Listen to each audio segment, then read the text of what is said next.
Now there's one of the little patch areas up on the ceiling, okay, right there. Now when can I start putting skip trowel around there? Well, see how it's white around the edges? I want the whole thing to be white, or pretty much just about all of it. Then I can start doing the skip trowel. I don't want to put the skip trowel in there now because then it's going to start pulling some of the existing smooth mud off of there, and then it's just going to be a mess. Okay, so you want that to get pretty stiff before you put your skip trowel on. And what am I going to use to put the skip trowel on with? What material? I'm going to use the all-purpose joint compound again. Easy greasy.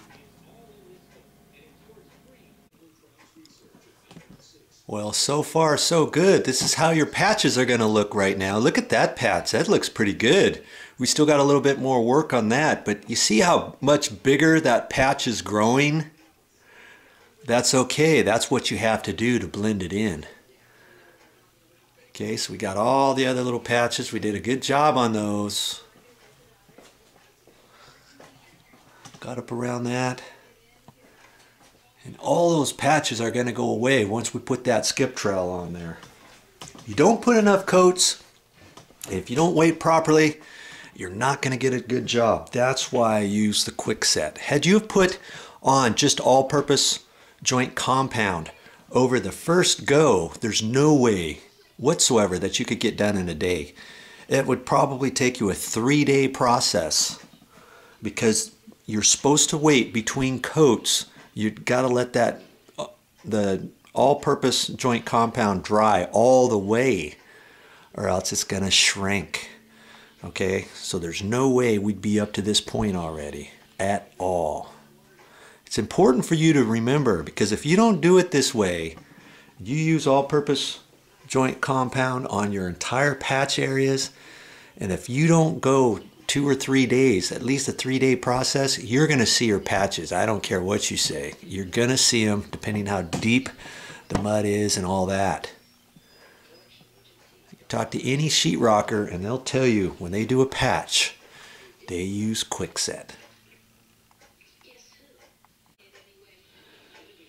Now the reason why they use quickset, why is that? Well, they don't want to come back 3 times, do they? They want to go 1 time. Time is money. Trips cost more money. So they can get all these patches done in 1 trip. That's what they're going to do.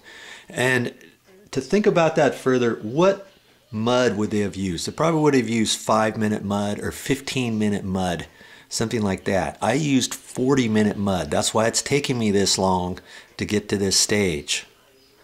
So think about that when you pick up your mud.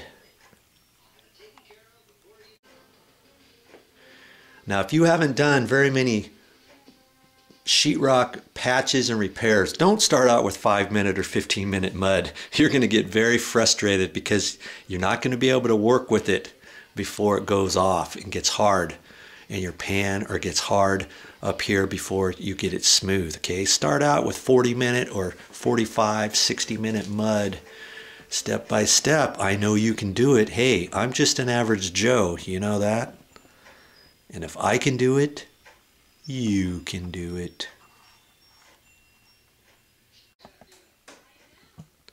Now, if a professional came in here, they wouldn't use as many coats as I'm showing you. But you know what? You're not a professional, are you? So I want to show you exactly what you're going to have to do to get a professional looking job.